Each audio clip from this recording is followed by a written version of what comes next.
नहीं जिनके साम्य भाव धन रखते हैं, निज पर के हित साधन में जो निश दिन तत्पर रहते हैं।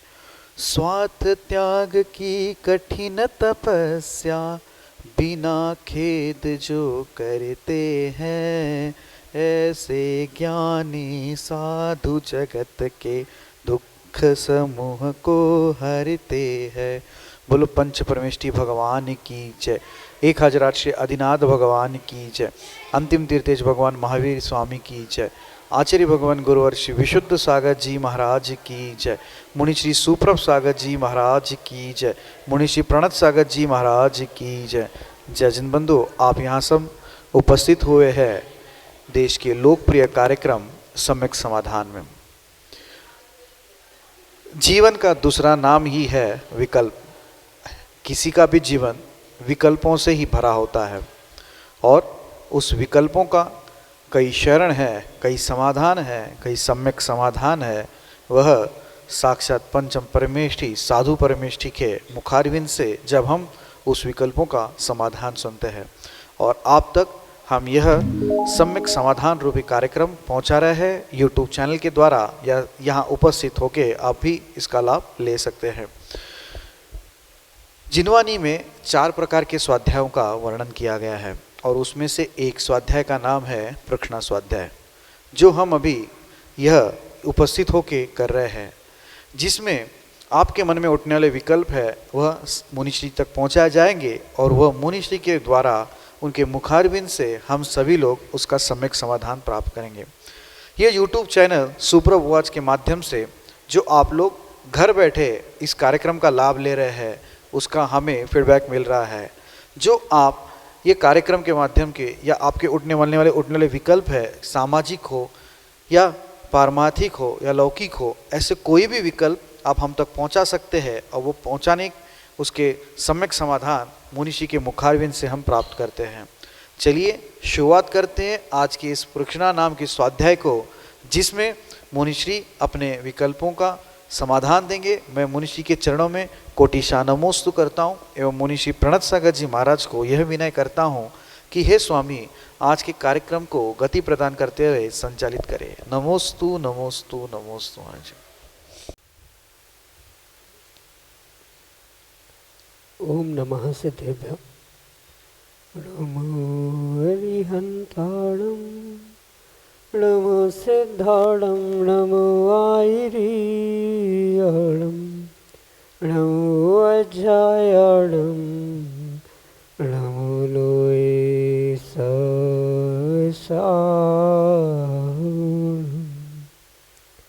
पंच परमेष्ठी भगवान की परम पूज्य आचार्य भगवंत गुरुवर विशुद्ध सागर जी मुनि महाराज की, परम पूज्य मुनि श्री सुप्रभ सागर जी महाराज की।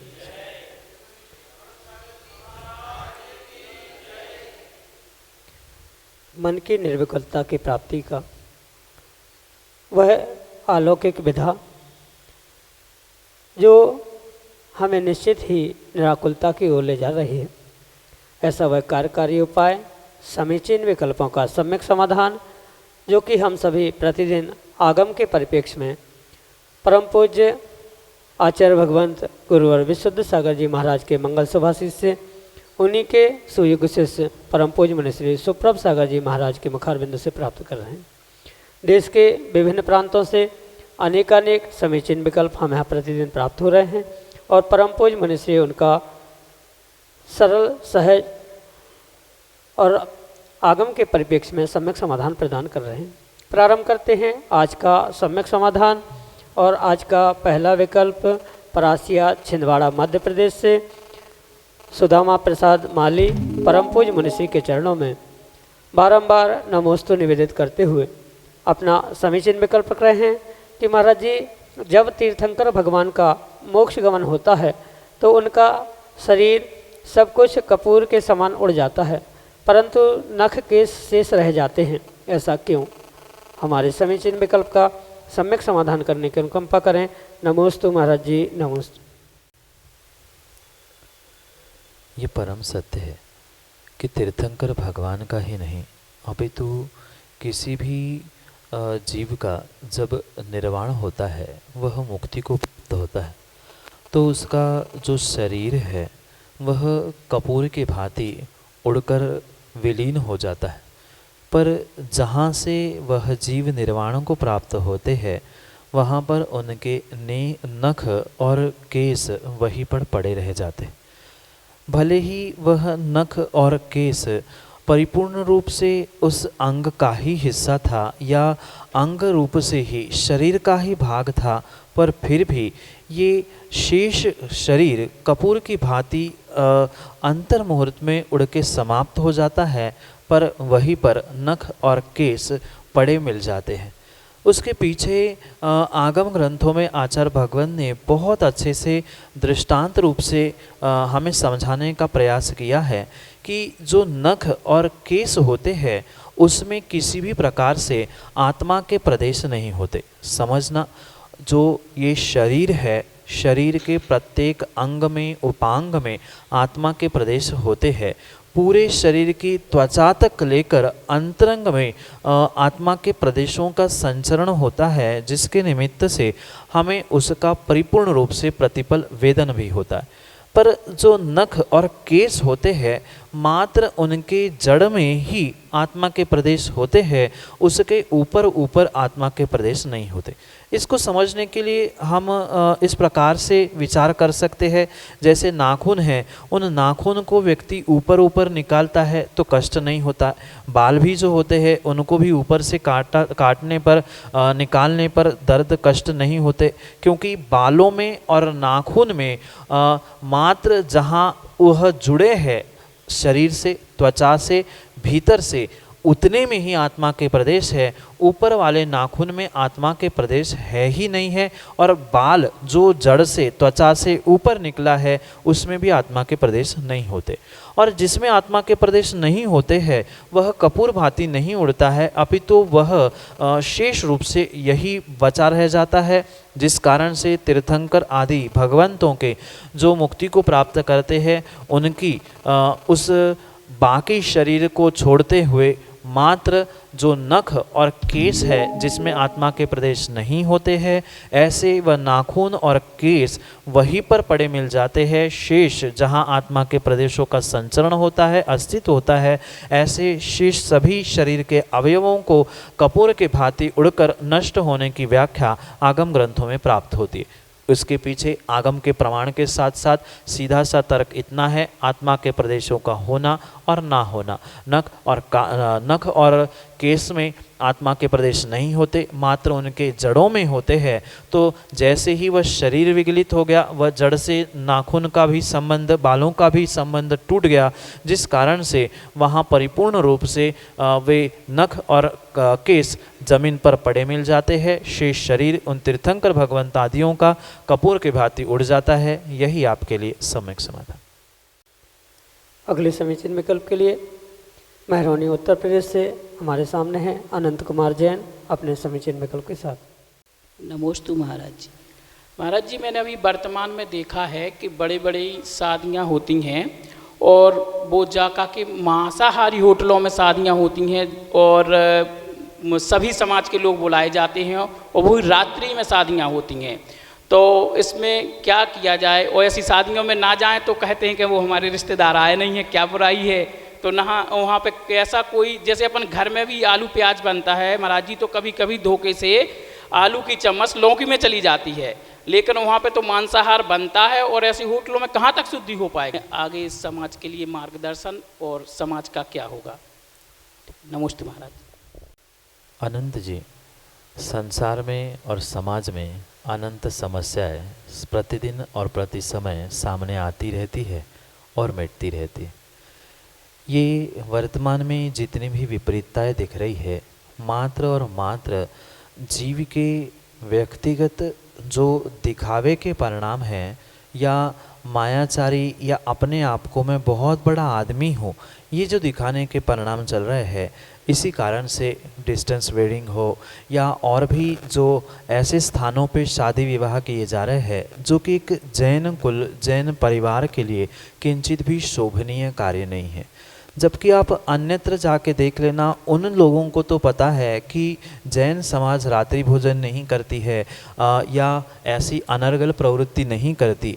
वो तो आपके लिए शाम की व्यवस्था रखते हैं, अंथों की व्यवस्था रखते हैं, पर हमारे ही जहाँ कार्डों पर ऊपर श्री वीतरागाय महावीराय नमः आदि लिखा होता है, उनके ही कार्ड पर लिखा रहता है आपके आने तक भोजन की व्यवस्था।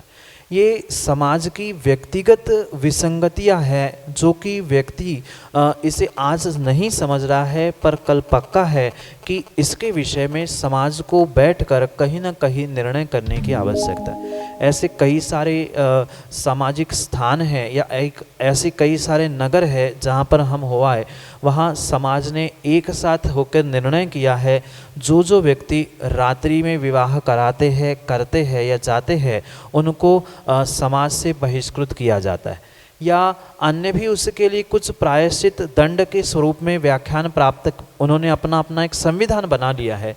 तो ऐसा ही प्रत्येक नगर में अगर संविधान बना दिया जाए तो कुछ काम हो सकता है, क्योंकि व्यक्तिगत रूप से किसी ने आप नहीं गए और कोई नहीं गया तो कहने को तो आएगा हाँ तुम बहुत बड़े ज्ञानी बन गए, तुम बहुत बड़े पंडित हो कि हमें ज्ञान दे रहे हो।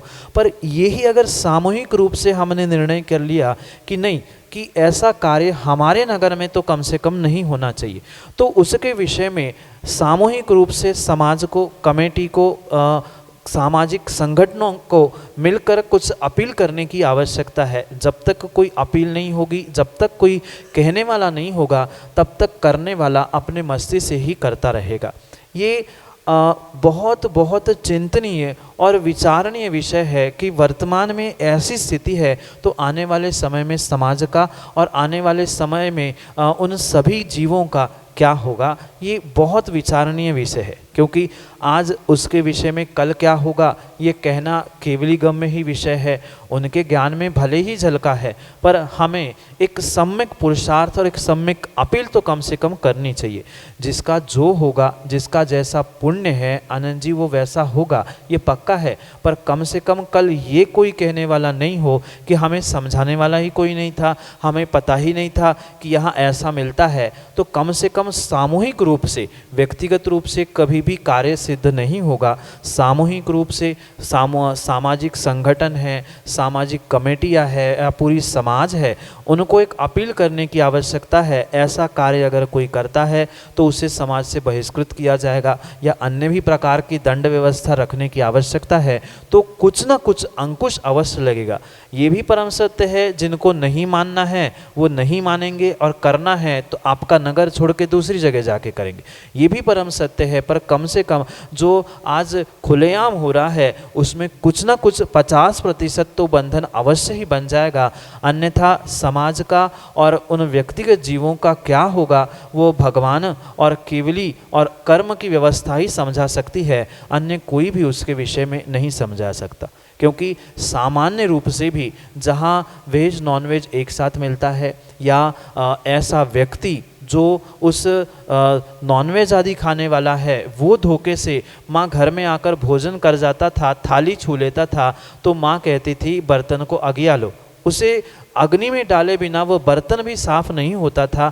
जब सब एक ही साथ मिल रहा है, इतना ही नहीं, कई स्थानों में तो हमने आंखों से देखा, नाम जैन साहब लिख रहे हैं पर साक्षात वो ही खा रहे हैं जिसका नाम लेना भी संभव नहीं है। ये संस्कारों का अभाव है, प्रदर्शन की भूख है, जो अनावश्यक रूप से पैसा इकट्ठा हो रहा है उसको अनावश्यक रूप से खर्चा दिखाकर मैं बहुत बड़ा आदमी ये दिखाने के जो भाव हो रहे हैं उसके पीछे ही ये सब कुछ हो रहा है। इसके लिए सामाजिक रूप से सामूहिक कुछ कदम उठाने की आवश्यकता है। विद्वानों को, संगठनों को इसके विचार में विमर्श करते हुए इसके लिए अपील करने की आवश्यकता है, तो ही ये कार्य कुछ अंशों में, कुछ हदों में कम हो सकते हैं, अन्यथा नहीं। ये भी देखने में आता है, कई स्थानों में हमने देखा कि ये व्यवस्था जैसे सामूहिक रूप से बहिष्कृत करना, दंड आदि देना, ये कई स्थानों पर होने पर भी जो पैसे दे देता है, बहुत बड़ा दान दे देता है, उस बड़े व्यक्ति को कोई कुछ नहीं कहता, पर वही अगर छोटा आदमी कुछ ऐसा कार्य करता है तो उसके लिए सब कुछ नियम लागू होते हैं। तो ऐसा भी नहीं होना चाहिए। सबके लिए एक समान बायलॉज बनाए जाए और उसके अनुसार ही काम करने की आवश्यकता है, क्योंकि एक ये सामाजिक व्यवस्था है और समाज ही इसको समझे संभाले तो बहुत अच्छी बात है। और उसके लिए विशेष रूप से गुरुओं का और विद्वानों का मार्गदर्शन प्राप्त करते हुए उस विषय में हम निर्णय करें तो ही आने वाले समय को और आने वाले समाज को हम सुरक्षित कर सकते हैं, अन्यथा नहीं। यही आपके लिए सम्यक समाधान। रागनी सिंघई मेहरौनी उत्तर प्रदेश से अगले समीचीन विकल्प के लिए हमारे सामने। नमोस्तु महाराज जी, नमोस्तु महाराज जी, नमोस्तु। मेरे परिवार की तरफ से सभी लोगों की तरफ से नमोस्तु महाराज जी। महाराज जी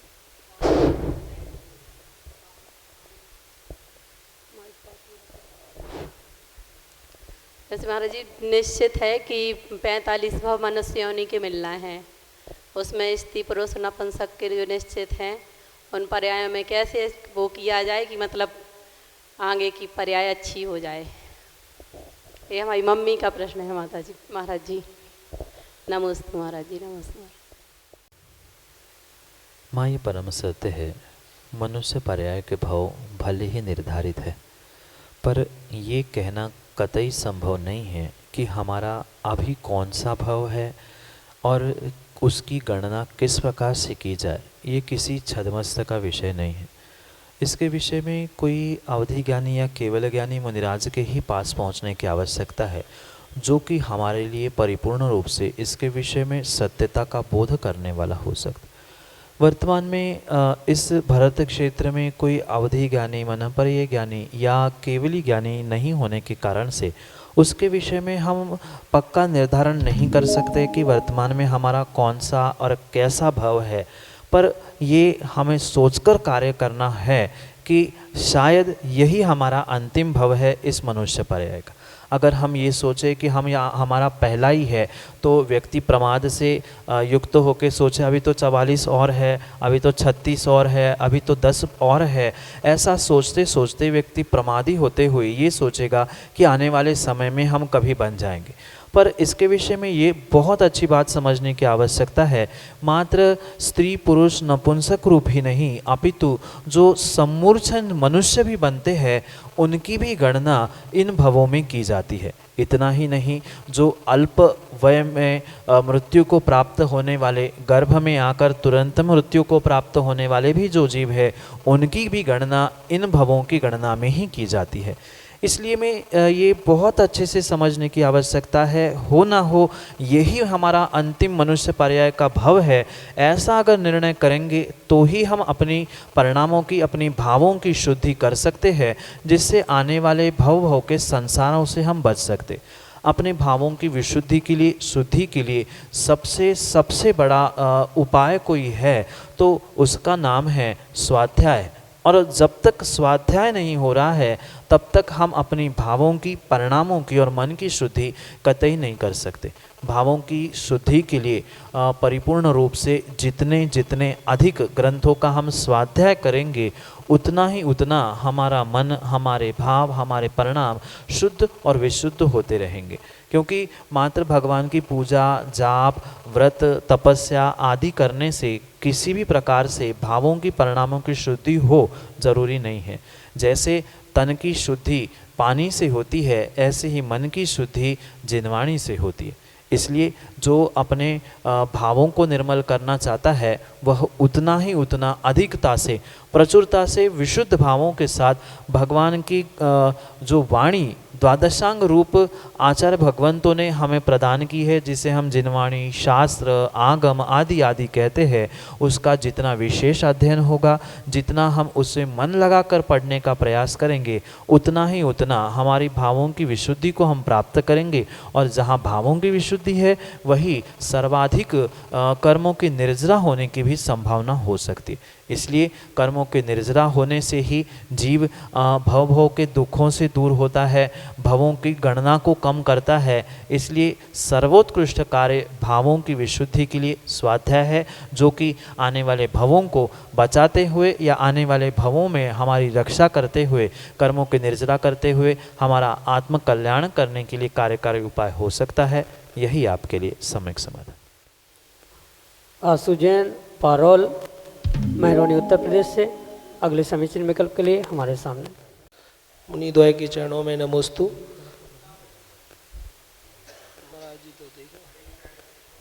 आप कौन?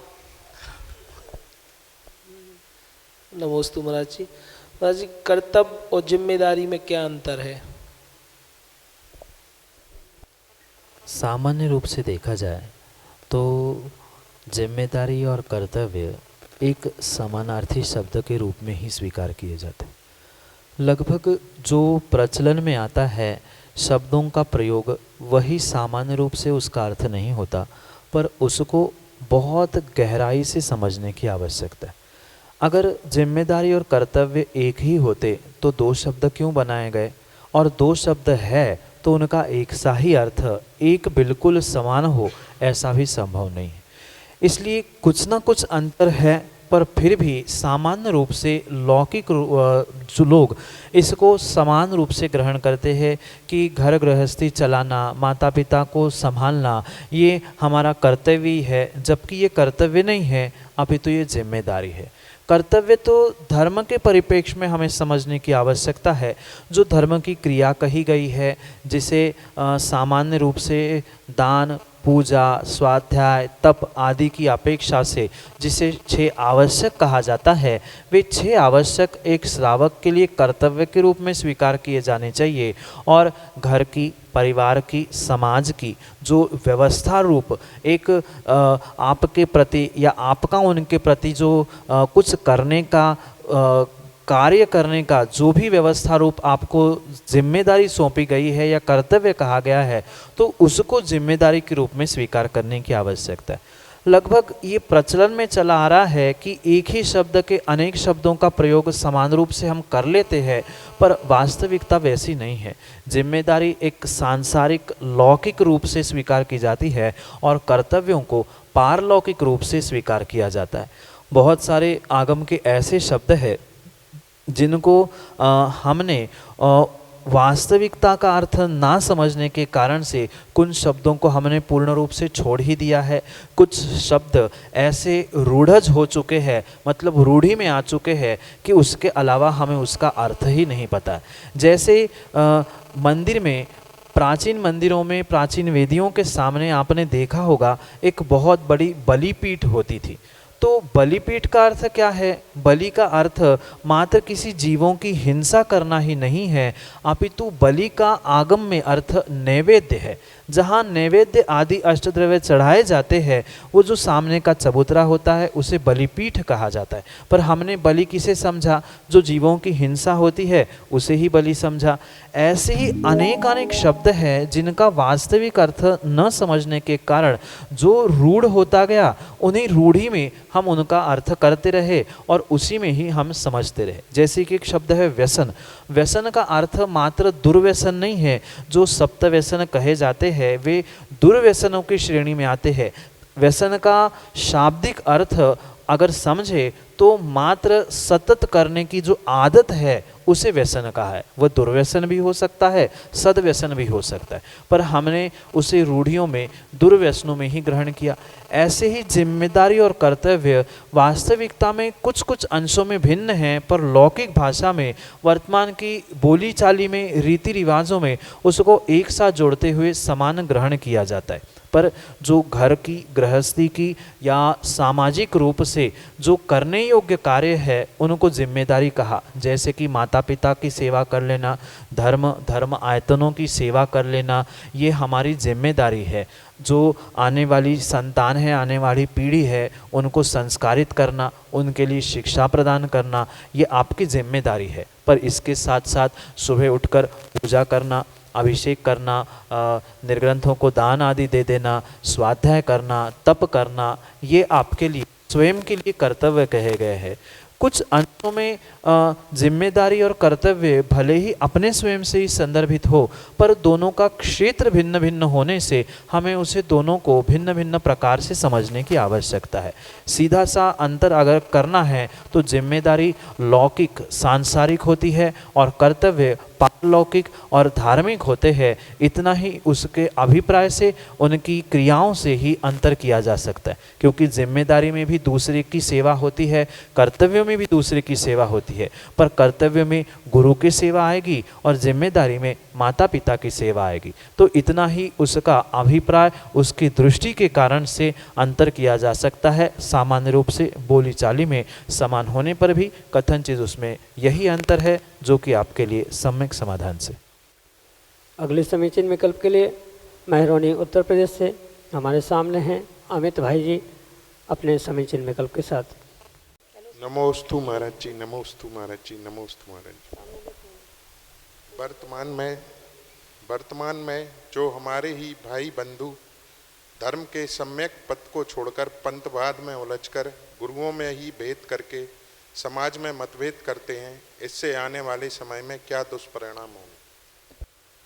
प्रत्येक कार्य के परिणाम भी होते हैं और दुष्परिणाम भी होते हैं, पर कौन से कार्य का कैसा परिणाम और कैसा दुष्परिणाम, ये व्यक्ति के स्वयं के और सामने वाली परिस्थिति आदि पर निर्भर किए जा सकते, क्योंकि वही दवाई किसी व्यक्ति के लिए स्वास्थ्य लाभ के लिए कार्यकारी होती है और वही दवाई किसी दूसरे व्यक्ति के लिए साइड इफ़ेक्ट करने वाली भी हो सकती है।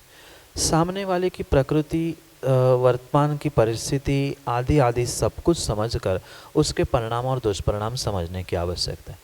क्योंकि आपने दुष्परिणामों की बात की है, तो जो समस्या आपने सामाजिक रूप से रखी है उसके तो नियम से वर्तमान में भी दुष्परिणाम देखने में आ रहे हैं और आने वाले समय में तो और ही और उसके दुष्परिणाम देखने में आएंगे, अगर इस समस्या का सही समय पर कोई सही हल नहीं निकाला जाएगा। ये जीव का पता नहीं भीतर के कैसे परिणामों का परिणमन चल रहा है, जिस कारण से वह आगम की व्यवस्था को नहीं समझ पाता। कुछ चंद ऐसे भी जीव है जहाँ आगम ग्रंथों में आचार्य भगवंतों ने लिखा है कि आत्म कल्याण के लिए हमें भेद विज्ञान करने की आवश्यकता है। वहाँ परिपूर्ण रूप से अमित जी भेद विज्ञान कहा है, भेद भाव करने की बात नहीं कही। जीवों ने उस भेद विज्ञान को नहीं समझा, मात्र भेद शब्द को ग्रहण किया और विज्ञान को छोड़ दिया।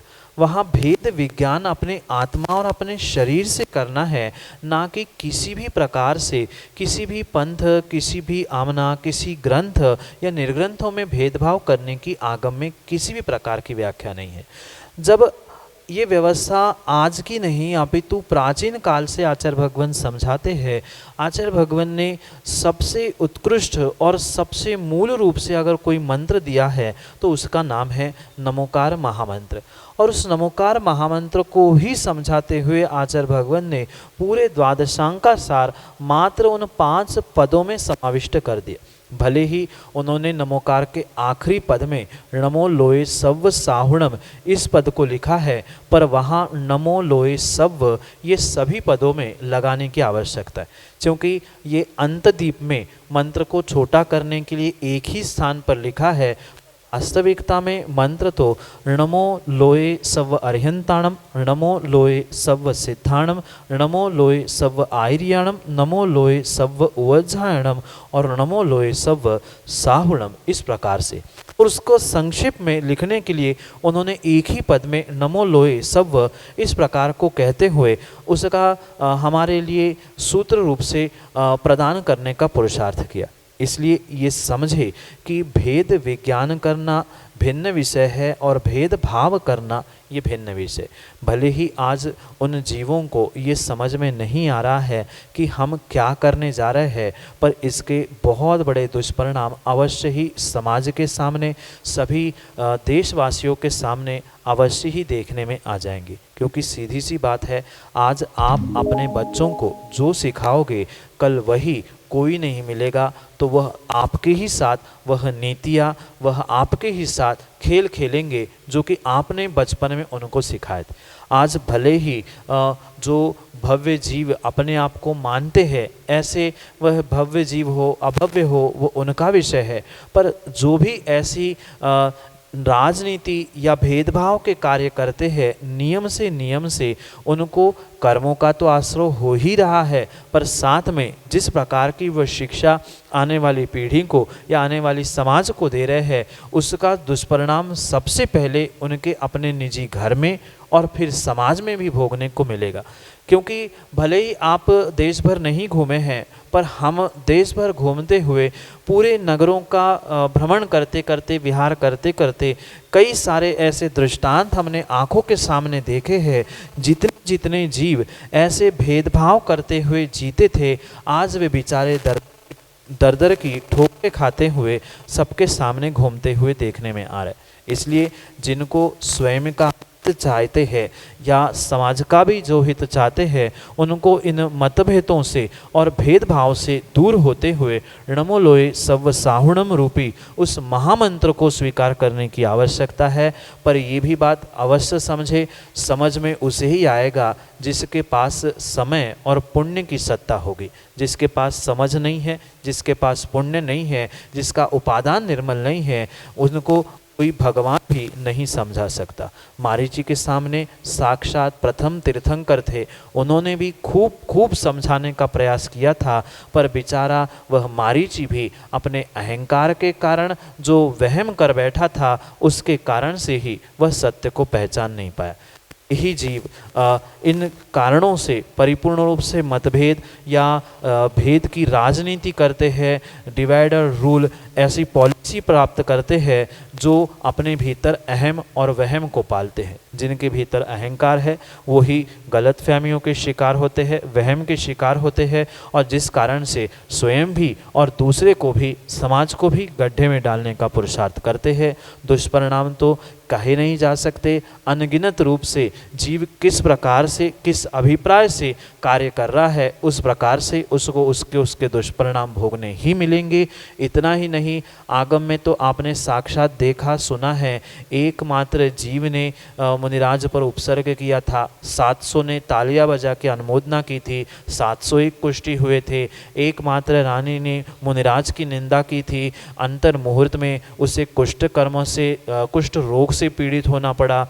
एक की अनेक ऐसे सैकड़ों दृष्टांत आगम के परिप्रेक्ष्य में समझने होंगे। और वैसा ही भले ही आज आपका या वर्तमान के किसी जीव का दृष्टांत लिखने वाले कोई नहीं है, पर कहीं न कहीं ये कथानकों को समझते हुए इस सत्य को समझने की आवश्यकता है। भेद विज्ञान तो करे, पर भेदभाव मतभेद करने की आवश्यकता नहीं है। यही आपके लिए सम्यक समाधान।